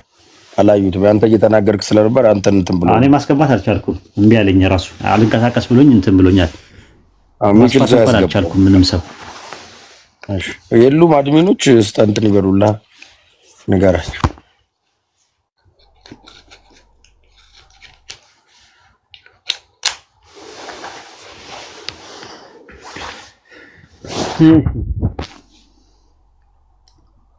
እምቢ አለ እኮ አብዱ መርካቶን አስገቡኝ ይላል። እኔ ጋር ምንም እንትን የለም። እምቢ አለኝ። እሰማለሁ ግን ባይዘው እኔ ትሰማለህ ኡስታዝ? ትሰማለህ ኡስታዝ? በደንብ ትሰማለህ። አዶናይ ከስራ ጻፍና ሌሎቹ ያስገቡት እስቲ። ከቅድም ጀምሮ ነው እንትን ሲል የነበረው። እውነት ፈላጊ ነኝ እያለ የሚጽፈው ነገር ጥሩ ነገር ነው። እንግዲህ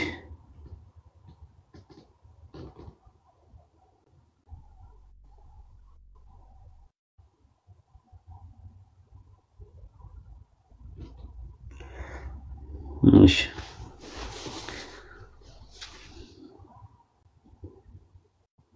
እኔም ቢብሎኛል። እንግዲህ አድሚዎች እንትን በሉ። ዊላ ናት መሰለኝ አይደል? አድሚ ዊላ አድሚ ናት።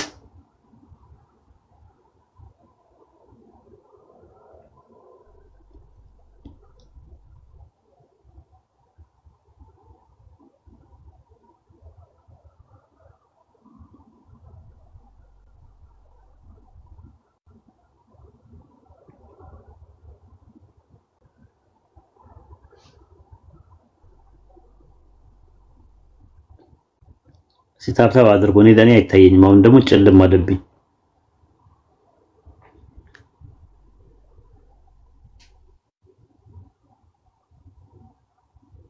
እሺ ጀማዓ ታብታብ እናድርግ እንትን እያልን መሰለኝ። አድሚን ከአብዱ በስተቀር ሌላ የላችሁም? አዎ አብዱን አስገቡ። ሞዴሬተሮች ኡስታዝ እየታየው አይመስለኝም። ሪኩዌስት ላኩ መግባት የምትፈልጉ እና አድሚኖች አይታችሁ እንትን በሉ አስገቡ።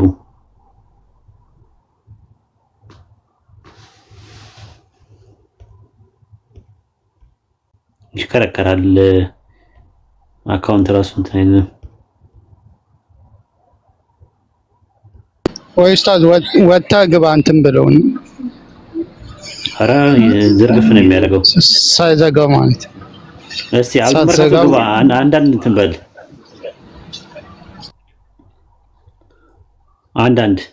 አንዳንድ አሳየኝ አብዱ መርካቶ። እሺ አዶናይም አንዳንድ አሳየኝ፣ ክብረትም አንዳንድ አሳየኝ። እስቲ አሁን ልሞክር እስቲ ይላሉ።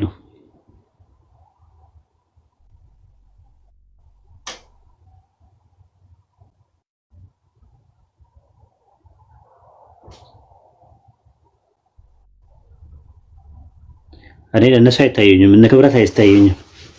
ሌሎቻችሁ ኮሜንት ክብረት ካለስ ያለ አዶናይ ታለ ሌሎቹ ኮሜንት ባይጽፉ ኡስታዝ ይታያል። ሌሎቻችሁ ኮሜንት አትጻፉ። አንዴ እነሱ እንትን ይበሉ። አንዳንድ እስኪ ጽፉ ድረስ ትንሽ ሰብር አድርጉ ለመጻፍ።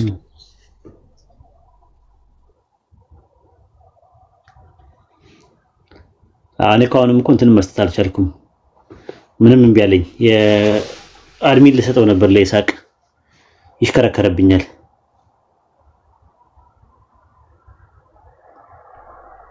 እሺ ጻፉ የተባሉት ብቻ ይጻፉ፣ ሌሎቻቸው አጻፉ። እሺ እና ይሽከረከራል። ራሴን ማተለቅ አልቻልኩም። ይሽከረከራል።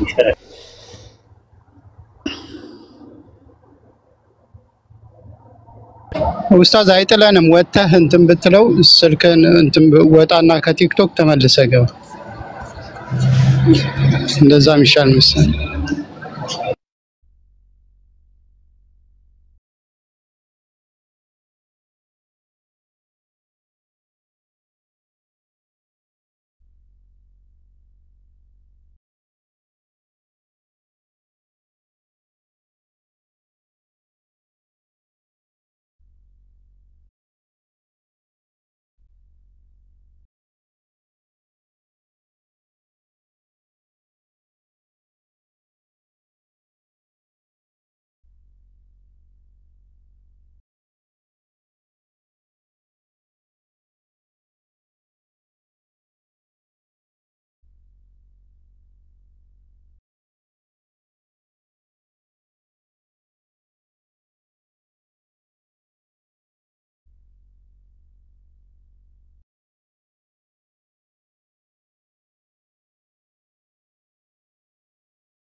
ይሰማል። አዎ እንዴ መፍትሄ ያገኘው ፍላይት ሙድ አደረኩትና ተመለስኩኝ። አሁን እንዳለ መጣ። አሁን መግባት ትችላላችሁ። አንዳንድ አሳይኝ። አሁን ማስገባት አሁን አስገቡሽ።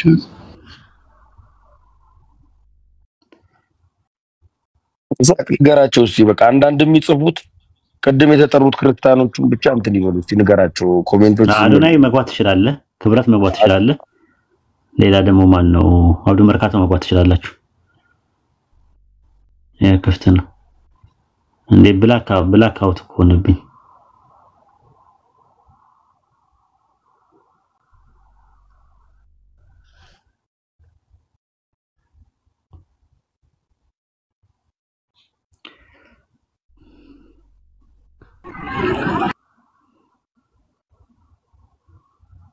ሰላም አለይኩም ኡስታዝ እንዴት ነህ? ወአለይኩም ሰላም ወራህመቱላሂ ወበረካቱ። ኡስታዝ ነገ ለመወያየት የሆነ ርዕስ ይዘን ነበርና በዛ ርዕስ ደግሞ ሰው ብዙ አስተያየት እየሰጠኝ ነውና ያንተ ሐሳብ ነው የፈለኩት። ስላሴ በቁርአን ወይስ በባይብል የሚል ሐሳብ ነውና ምን ትላለህ አንተ? ያ ነገር አስኬድም? ያንተም ተማሪ ስለሆንኩኝ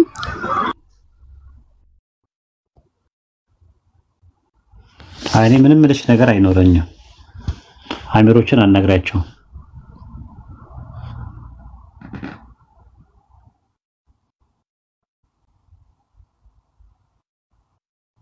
ይሰማሻል? ሰማለው ይላ ይሰማል ኡስታዝ።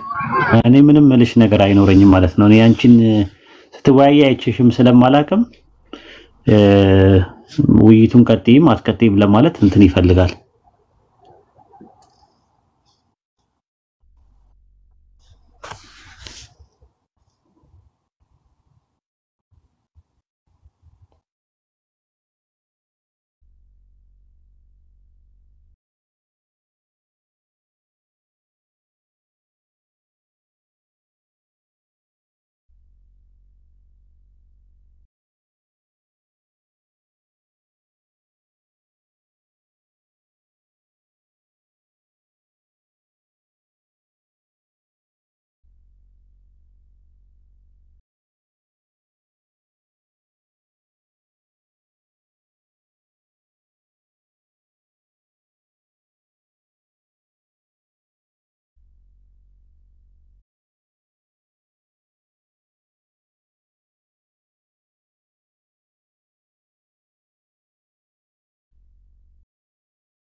እሰማለሁ።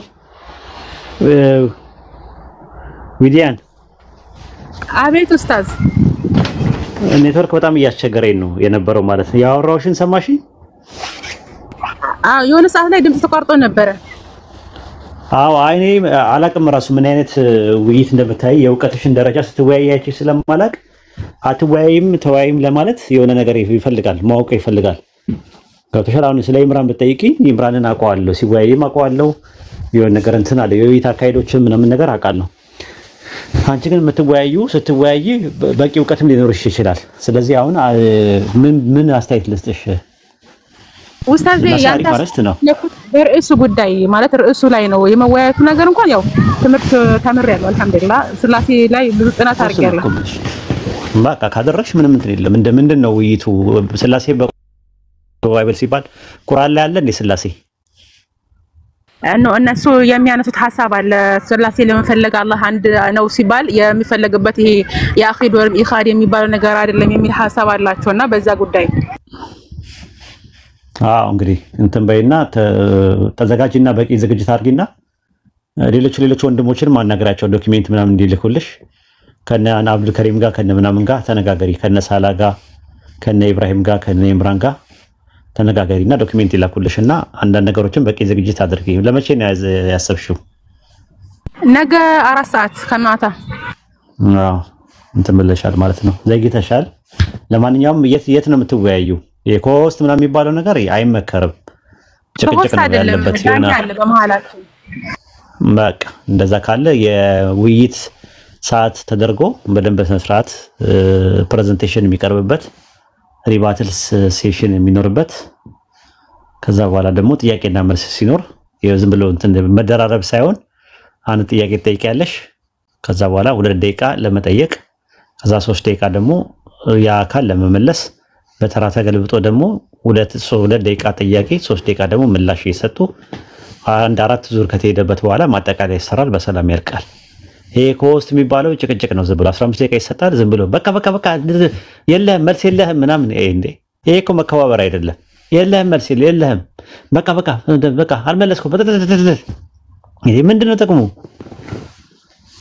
ጥቅሙ ምንድነው ማለት ጥቅሙ ምንድነው? የተወያያችሁበት ማንም የሚማርበት በዚህ ነገር ላይ ታች ያለውም አይማርም፣ እናንተም አትማሩበት። ዲስሪስፔክት ተደራርጋችሁ በሰላም እንኳን አትለያዩ። ራሱ እንደዛ እንዳይሆን እንደዛ ታደርጉ። 2 ደቂቃ የጠያቂ 3 ደቂቃ የመላሽ ጭቅጭቅ የሌለበት ንትርክ የሌለበት ሐሳቡን ብቻ ያቀርባል። ታዳሚው በደንብ ያዳምጣል በስነ ስርዓት ማለት። ሌላ ቀንም መወያየታቸው እንትን ይኖራቸዋል፣ ሉስቱ ይኖራቸዋል፣ ፍላጎቱ ይኖራቸዋል። ነገር ግን ዝም ብሎ ጭቅጭቅና ንትርክ ከሆነ ሰው ታች ያለው እኔ አሁን በኮስት የተወያየ ሰው ጤነኛ ውይይት ሰዎች ተወያይተዋል ብዬ አላምንም። ራሱ ጭቅጭቅ አለው፣ ብሽሽቅ አለው። በቃ መልስ የለም። አይ አብዛኛውን ደግሞ ከኛ አይደለም ችግሩ ያለው፣ እነሱ እንደዛ ነው የሚያስቡት። መልስ የለም በቃ እንትን የለም ምናምን በቃ የለም ዝም ብለን ምናምን። አርፈህ ተቀመጥ መሐመድን እንዳልሰድብብህ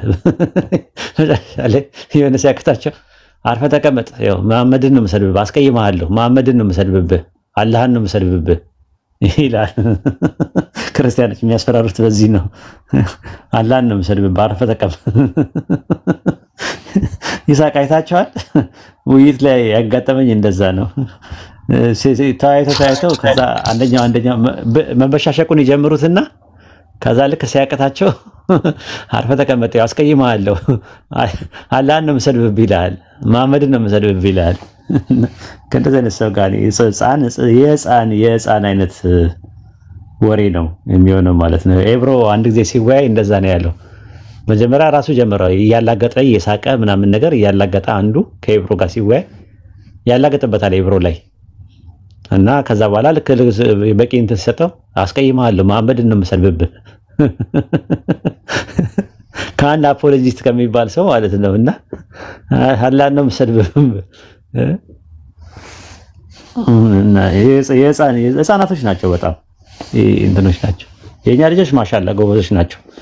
በአኽላቅ መተው እንትን ካላቸው በአኽላቅም ማስተማር ይችላሉ። የኛ ልጆች ችግር የለባቸውም። በጣም ስነ ምግባርና ግብረ ገብ ያለው ሰው ካለ የኛ ልጆች በቂ የሆነ እውቀት በቂ የሆነ ዝግጅት አላቸው። እንደዛ ነው። በርቺ። እንደዛ ከለ ኡስታዝ እዚህ ነገር ላይ ትኩረት ቢሰጥበት አንዳንድ ውይይቶች ስደብልኝ ልስደብልኝ፣ አንተ የኔን ስደብ እኔ ደግሞ ያንተን ልስደብ አይነት መንገዶች ቢኬድበት ሁኔታ አለ።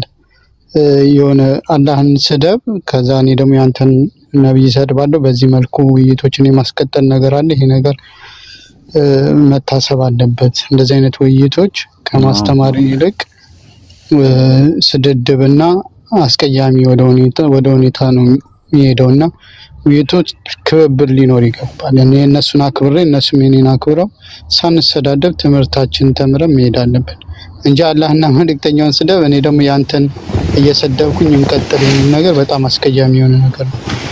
ራሱ አላስፈላጊ ነው። ሰው መምረጥ እኮ ለዛ ነው ጥሩ ነው። ሰው መምረጥ ጥሩ ነው። ራሱ ሰው መርጣችሁ ስትወያዩ ጥሩ ነው እንዴ ማለት ምንድነው ጥቅሙ እኮ ትላላችሁ። ሰው እንዲማርበት ከሆነ ማለት ነው። ራሱ ማለት እኔ አሁን ለምሳሌ ዲያቆን በረከት አዝመራውን ጋር ተወያይ ብትሉኝ እወያያለሁ። ደስ ብሎኝ ምናምን ነው የምወያየው። ለምን አንደኛ ምራቅ ያወጣ ሰው ነው፣ ሁለተኛ ነገር ደግሞ በሳልም ነው። አይታችሁ ከሆነ ኮምፓራቲቭ ሪሊጅን ላይ ሲሰራ ላይ ካላችሁ ያው የልቦና ችሎት የሚል መጽሐፍ የጻፈው እሱ ነው። በጣም በሳል የሆነ መጽሐፍ 400 ገጽ 400 ከምናምን ገጽ ነው። ቆንጆ መጽሐፍ ጽፏል። የልቦና ችሎት ማለት ልቦና መጨረሻ ላይ ዳኛ ይሁንና ግን በክርስትናና በእስልምና መካከል የነበረው ተዋሶ ዲያሎግ ምን ነበር የሚል የጻፈው መጽሐፍ ነው። ብዙ ስህተቶች አሉበት መጽሐፉ ላይ ራሱ እና ትሪኒቲን ለማጠናከር ብሎ የአላህን አትሪቢዩት ሲፋዎችን አላህ አንድ ሆኖ ግን ብዙ ሲፋ ስላለው አላህ የኛም አምላክ አንድ ሆኖ ግን ሶስት አካል ቢኖረው ችግር የለውም ብሎ ነው ያለው። እነሱ ጋርም ሲፋ የሚባል ኢነርጊያ የሚባል አለ። ስለዚህ አምላክ አንድም ሶስትም ብዙም ነው ማለት ነው እንደሱ አባባል። አለው ማለትና ነው ማለት ደግሞ ይለያያል። አምላክ ሶስት አካል ነው ማለትና አምላክ አትሪቢዩት ባህሪያት አሉት ማለት ይለያያል። ስለዚህ በስላሴ ዙሪያ ላይ አሁንም ቢሆን መምህር በረከት አዝመራው ወይም ደግሞ ዲያቆን በረከት አዝመራው ይሄንን ኦዲዮ መሰማ ከሆነ አት ኤኒ ታይም ከኔ ጋር ውይይት ማድረግ እንችላለን ኢንሻአላህ በጥሩ አህላቅ በደንብ እኛ ቤት ውስጥ በጣም ችግር የለም የእንትን የማዋያየት ስለዚህ የጋዜጠኛ አብዱራሂም መሀል ላይ ሆኖ ሶስታችን ሆነን መሀል ላይ ሰዓት ተሰጥቶት በስነ ስርዓት ተከባብረን መነጋገር መዋየት እንችላለን ኢንሻአላህ ምናልባት ሜሴንጀር ላይ ጽፎልታለሁ ማለት ነው ምናልባት እዩት ሜሴንጀር ላይ ማለት ነው ታይሙን የምናወራው በስላሴ ዙሪያ ላይ ነው ስላሴ ነው ወይስ ተውሂድ ነው ትክክለኛው ትምህርት የትኛው ነው በሚለው ላይ በመጻፉት መጽሐፍ ላይ ያተኮረ ነገር መነጋገር እንችላለን ማለት ነው ኢንሻአላህ ለርሶ በሜሴንጀር ላይ መልእክት አስቀምጥሉታለሁ ይሄን ኦዲዮ እንዳዳመጡት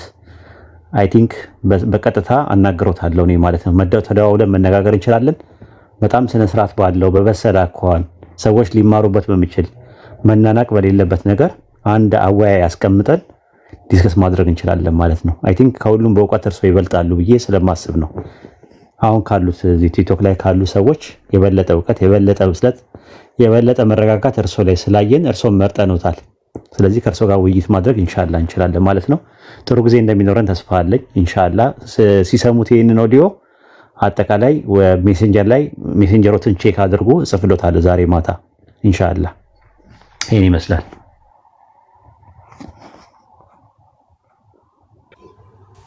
ሰላም አለይኩም ኡስታዝ ወአለይኩም ሰላም ወራህመቱላሂ ወበረካቱ እንደምን አመሸህ ሰላም ብያለሁ ሁላችሁም ሰላም አለይኩም ታችም ያላችሁ ጥያቄ ማቅረብ ይችላል ይቻላል እሺ ኡስታዝ እሺ ኦሪት ዘፍጥረት ላይ ምዕራፍ 22 ከቁጥር 23 ላይ የአብርሃም ወንድም ልጅ እንግዲህ ምን ማረጋ ሰላም ጤና ይስጥልኝ እንደምን አላችሁ ዛሬ ተባረክ አዶናይ ገብተሃል ኦራይትሽ የአብርሃም እንደምን አላችሁ ኦራይት የአብርሃም ወንድም ልጅ እንደተወለደ ማለት እንደወለደችለት ርብቃ እንደተወለደች ይናገራልና እዛው ደግሞ አለፍሎ ምዕራፍ 23 ላይ ሳራ እንደሞተች በ127 ዓመቷ ይናገራልና ከዚሁ ታሪክ ጋር ተያይዞ መጽሐፈ ኩፋሌ ምዕራፍ 14 ከቁጥር 28 ላይ የሚናገረው ነገር አለ ያው ከላይ ከፍ ብሎ ሳራ በ127 ዓመቷ እንደሞተች ነው የሚናገረውና ቁጥር 28 ላይ መጣና በአራተኛው ዓመት ለልጁ ለይስሐቅ ሚስትን አጋባው ስሟም ርብቃ ይባላል ይህችውም የአብርሃም ወንድም የናኮር ልጅ የሚሆን የባቱኤል ልጅ የላባ እህት ናት የአብርሃም ወንድም የናኮር ሚስት የሚልካ ልጅ ባቱኤል ርብቃና ላባን ወለደችው ይላልና ሳራ በሞተች በ4 ዓመት ነው ያጋባው አብርሃም ይላልና ይሄ ነገር ምናልባት ብዙ ጊዜ ዲቤት ላይ ምናነሳው አለና ማጠናከሪያ ይሆናል ትላለህ ኡስታዝ እይታህ የምትነግረኝ ጥያቄው ራሱ አልገባኝም ቲምቢራይ ነው ይዞረው አጥራ አድርገህ ብትነግረኝ ይሻለኛል እሺ ሳራ ሞተች እሷ ከሞተች በኋላ በአራተኛው ዓመት አብርሃም ለይስሐቅ ርብቃን አጋባው ይላልና ሳራ ከመሞቷ በፊት ነው ርብቃ የተወለደችው ማለትም ከ4 ዓመት በፊት ማለት ነው እዚህ ጋር ደግሞ በአራተኛው ዓመት ይስሐቅን አገባችው ያለ ነውና በምን 4 ዓመት ነው ያገባችው በአራተኛው ዓመት ነው የሚለው እኮ በምን አራተኛው ዓመት የትኛው አራተኛው ዓመት ስቶሪ ላይ ታሪኩ ላይ እንደሚናገረው ሳራ ሞተች ይላል ከዛ በኋላ በአራተኛው ዓመት ይላል ከሷ ሞት በኋላ ማለት ነው እሺ እና ይሄ የሚያመላክተው ምናልባት የተጋቡት ሳራ በሞተች በ4 ዓመት ሳራ በሞተች በ4 ዓመት ማማ ተጋቡ ርብቃና ይስሐቅ እኮ ምንድነው የፈለከው ታዲያ አንተ የኔ ጥያቄ ርብቃን ያገባው በ4 ዓመቷ ነው የሚለውን ሐሳብ አለና ብዙ ጊዜ እዚህ ምን ሰማው ይሄ እንዴት ታየዋለህ የሚል ነው የኔ ጥያቄ እኮ ምንድነው ጥያቄው ርብቃ ያገባው በ4 ዓመቷ ሳራ በሞተች በ4 ዓመቷ ነው ያገባው እና ምንድነው የኔ ጥያቄ ርብቃን በ3 ዓመቷ ነው ያገባት ነው ይስሐቅ በ3 ዓመቷ ምክንያቱም ሳራ ከመሞቷ በፊት ነው የተወለደችው ናኮር ከዛ ሳራ ሞተች ነው የሚለው ዘፍጥረት ላይ ማለት ነው እኮ ያልገባኝ ነገር አለ ያልገባኝ ነገር ምንድነው ሳራ በሞተች በ4 ዓመቷ ርብቃ ይስሐቅ ርብቃን አገባት አይደል ኡስታዝ ሳራ የተወለደችው መቼ ነው ማን ነው ርብቃ የተወለደችው መቼ ነው ይላል ሳራ ከመሞቷ በፊት ከዛ በኋላ ሳራ ሞተች ይላል እድሜዋ 127 ነበር እኮ መቼ ሳራ ከመሞቷ በፊት ከተወለደች መቼ ነው ሳራ ከመሞቷ በፊት ስፔሲፋይ የተደረገ ጊዜ አለ የለም ዘፍጥረት ላይ የስቶሪ ክሮኖሎጂ እሷ እንደተወለደች ነው የሚገልጸው ስለዚህ ምንም እንትን የሚለው ነገር የለም በ4 ዓመቷ ለሚለው ማስረጃ መሆን አይችልም የ4 ዓመት ልጅ ያለች ይስሐቅ አገባት ለሚለው ማስረጃ መሆን አይችልም ባይሆን ይሄን ማስረጃ የምናመጣው ከራሳቸው ራሺ ዘፍጥረት 25:20 ላይ ነው የሚናገረው ምንድነው የሚሉት እዚህ ጋር ኦሪት ዘፍጥረት እንደምትመለከተው ታርገም ዮናታን ላይ ምዕራፍ 22 ቁጥር 1 ላይ ይስሐቅ እንዲህ ሲል መለሰ ነው ዛሬ የ36 ዓመት ልጅ ነኝ አለ የ36 ዓመት ልጅ ነኝ አለ ሙራን ይስሐቅ በሞሪያ ተራራ 36 ዓመት ከመንፈቅ ስላለፈ 37 ዓመቱ እንደነበር ይዘግባሉ አይተኮነ ያንን ሊያቀርበኝ ሲል የ36 ዓመት ልጅ ነኝ ነው የሚለው አሁን የ36 ዓመት ልጅ ከነበረ ራሺ ዘፍጥረት 25:20 ላይ አብርሃም ከሞሪያ ተራራ በመጣ ጊዜ ርብቃ መወለዱን ሰምቷል አለ በዛን ጊዜ ይስሐቅ የ37 ዓመት ልጅ ነበረ ምክንያቱም በዛን ጊዜ ሳራ ስለሞተች አለ ሳራ ስትሞት ኦልሞስት ያንን የተወለደ ይላል ለምን አብርሃም ልጁን ሊሰዋበት የነበረው የ37 ዓመት ልጅ ነበር ነው የሚለው ይሄ ከሆነ ይስሐቅ ሊሰዋ ከሆነ ለአብርሃም ሚልካ ለወንድሙ ለናኮር ልጆች ወለደችለት ይላል ዘፍጥረት 22:20 ላይ እንዲህ ከሆነ በኋላ ለአብርሃም እንዲህ ሲል ተብሎ ተነገረ ሚልካ ደግሞ ለወንድሙ ለናኮር ልጆች ወለዱለት ሚልካ የናኮር ሚስት ስትሆን የአብርሃም ወንድም ናኮር ደግሞ ቡዝን ቁሜልን እና ባቱኤልን የሚባሉ 8 ልጆችን ወለደ ዘፍጥረት 22:21 ላይ ስትመለከተው ማለት ነው እዛ ባቱኤልም የናኮር የመጨረሻ ልጅ ሲሆን ባቱኤል ደግሞ ርብቃን ወለደ ቁጥር 23 ላይ ታገኘዋል ባቱኤል ርብቃን ወለደ በትንሹ ይስሐቅና ርብቃ በ37 ዓመት በ37 ዓመት ይበልጣል በትንሹ ይስሐቅ ርብቃን በ37 ዓመት ይበልጣታል ይስሐቅ 40 ዓመት ሲሆነው ደግሞ ርብቃን አገባ ይላል ዘፍጥረት 25:20 ላይ አይተኮነ በ37 ዓመቱ ከሆነ እንደ አይሁዳውያኖች ትምህርት ያገባት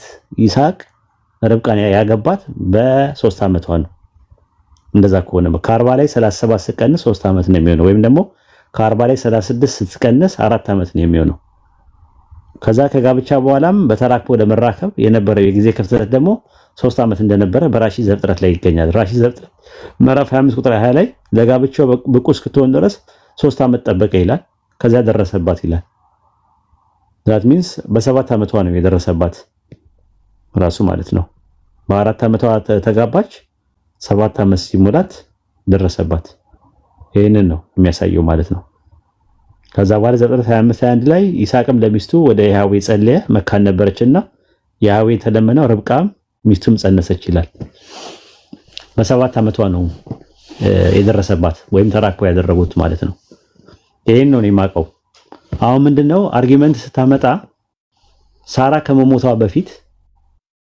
የርብቃ የተወለደችበትን ጊዜ ስፔሲፋይ ባይብልና መጽሐፈ ኩፋሌ ላይ ብታገኝ ኖሮ ስፔሲፋይ ማድረግ ትችላለህ ማለት ነው ራሱ ማለት ነው ወይም እንደዚህ ማምጣት ትችላለህ በቀላል ላስረዳ አለ ሀቢቢ አለ ኡስታዝ ያዳምጥኩ ነው አለ ኦኬ ይስሐቅ እንትን ተጠቅሷል እዚህ ጋር ሳራ ሞተች ላይ ሳራ ስትሞት ርብቃ ተወለደች ይላል ኖ የኩፋሌው ላይ ሳራ የሞተችበትን እንትኑን ይናገራልና ምናልባት እሱ እንትን ካላ አይ ዶንት ኖ እኮ ሳራ ስትሞት በሞተች በ4 ዓመቱ ርብቃ ተወለደች አይደል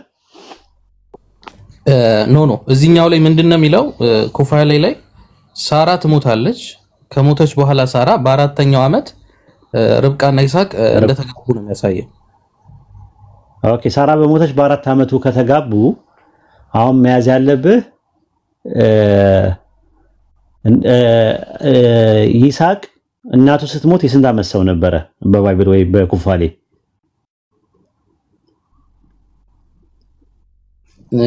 ያው አይ ቲንክ እንትና 90 ዓመቱ ነበር ማለት እንትን መጦ እንትን በሚለው ሰዓት 90 ዓመቱ ነበር ይላል። እንደገና ደግሞ አቆጣጠር አለው ኡስታዝ እኔ ስለማላቀው ነው ለመስዋዕት ሲቀርብ ኢዮቤልዩ በሱባኤ ምናምን የሚለው አቆጣጠር አለና በሰባተኛው ሱባኤ በመጀመሪያው ኢዮቤልዩ እያለ ነው የሚቆጥረውና እሱን አቆጣጠር ስለማላቀው ሰባተኛው ሱባኤ ማለት 49 ዓመት ማለት ነው። ሰባተኛው ሱባኤ አንድ ሱባኤ ማለት እንትን ነው 7 ዓመት ነው። ኢዮቤልዩ 7 ሲባዛ በ7 49 ዓመት ኢዮቤልዩ ማለት ነው። አንድ ኢዮቤልዩ ማለት ነው። አሁን እሱ አይደለም ነጥቡ። አሁን የፈለኩት ምንድነው ይስሐቅ እናቱ ስትሞት የስንት ዓመት ሰው ነበረ? እሱን ካገኘኸው የተጋቡት ደግሞ 4 ዓመት ከሆነ ማወቅ ትችላለህ። የስንት ዓመት ሰው ነበረ? ምክንያቱም የተጋቡበትም ለማወቅ ማለት ነው። እከሌ የሚል እድሜ ከሰጠ ይስሐቅ ርብቃን ሲያገባ ደግሞ የ40 ዓመት ሰው ነበር ይላል ባይብል ላይ። ከዛ በኋላ የተጋቡ መቼ በስንት ዓመቷ እንዳገባት ማወቅ ይቻላል። አሁን አንተ በምታመጣበት አርጊመንት ማለት ነው። ይስሐቅ ሲያገባት በስንት ዓመት ነው ያገባት? በስንት ዓመቱ ነው ያገባት እንደ ባይብል? ዘፍጥረት ምዕራፍ 25 አይደለም ይስሐቅ 40 ዓመት ሲሆነው ርብቃን አገባ ይላል። ዘፍጥረት 25 ላይ ይስሐቅ 40 ዓመት ሲሆነው ርብቃን አገባ። ስለዚህ በ40 ዓመቱ ነው ያገባት። በ40 ዓመቱ ነው ያገባት። ሳራ ስትሞት ይስሐቅ የስንት ዓመት ሰው የነበረ መሆኑን ካወቅ ማወቅ ይቻላል። እሱ ነው ማወቅ ያልተቻለው። እሱ አሁን ባይብል ላይ የለም፣ ኩፋሌ ላይ የለም። ያለው ቤት ላይ ነው እንትን ላይ ነው ያለው። ይሄ ራሺ ላይ ነው ያለው። ራሺ ዘፍጥረት ላይ ስትመለከተው እንደዛ ነው የሚለው ራሺ ላይ ማለት ነው። ታርገም ዮናታ ላይ ደግሞ ዘፍጥረት ምዕራፍ 22 ቁጥር 1 ላይ እንደዛ ነው የሚለው። ይስሐቅም እንዲህ ሲል መለሰ፣ ነው ዛሬ የ36 ዓመት ልጅ ነኝ ይላል። የ36 ዓመት ልጅ ነኝ ይላል። የ36 ዓመት ልጅ ነኝ ካለ ራሺ ዘፍጥረት 22:25 ላይ ደግሞ ሳራ ስትሞት ይስሐቅ የ37 ዓመት ልጅ ነበር ይላል። የ37 ዓመት ያዝልኝ። የ37 ሳራ ስትሞት 37 ያስክ ይዛለው 37 ሆነ 37 ዓመት ሆነ ማለት ነው። ከዛ በኋላ ደግሞ ሳራ ማን ነው ሳራ ከሞተች በኋላ በ4 ዓመታቸው ከተጋቡ የስንት ዓመት ሰው ነው የሚሆነው? ያ ኦልሞስት 31 37 ላይ 4 ስትጨምር ስንት ነው የሚሆነው? 31 ነው የሚመጣው። 36 ነው የሚለው እዚህ ጋር 36 እናቱ ስትሞት በዛን ጊዜ የ30 ኦልሞስት መንፈቅ ስለሆነ 36 ወደ 37 ነው የሚቆጠረው። 36 ብለ ያዘው 36 ነው። ሳራ ስትሞት የ36 ዓመት ሰው ነው ይላል። 36 እና 4 ስንት ይሆናል? 40 ይሆናል ማለት ነው። ስለዚህ ሳራ ርብቃ የተወለደችው ሳራ በሞተች በ4 ዓመቱ ከሆነ ስለዚህ እሷን ሲያገባት የስንት ዓመት ሆና ነው ያገባት? which means 3-4 ዓመት ማለት ነው። በ37 ዓመት ከሆነ ሳራ ስትሞት 37 ነው ርብቃን ሲያገባት ያ ከተወለደች በኋላ 3-4 ልጅ ነው የ4 ዓመት ልጅ ነው ማለት ነው። ሲጋቡ ማለት ነው 3 ዓመት ጠበቃት ማለት ነው ለአቅመ ሐዋ እስክትደርስ እስከምታነጠንጥ ድረስ ጠበቃትና ስታነጠንጥ አገባት ማለት ደረሰባት ማለት ነው። 3 ዓመት ሲጨመርበት ላዩ ላይ ምናልባት ሁለት ታይም ፍሬሞች ልስጥህና ምናልባት እሱ እንትን ካለን እዚህ ኩፋሌ ላይ ምዕራፍ 14 አንደኛ ይስሐቅ ለመስዋዕት የቀረበበትን ጊዜና እንትና ሳራ የሞተችበትን ዘመኑን ይጠቅሰዋል። ምናልባት ይስሐቅ የሞተበት የሚለው በዚህ ኢዮቤልዩ በሰባተኛው ሱባኤ በመጀመሪያው ዓመት በመጀመሪያው ወር እንደዚህ ሆነ ብሎ ይቀጥላል። ያው ታሪኩን እየገለጸ ወደታች ሆነ ብሎ ይቀጥላል።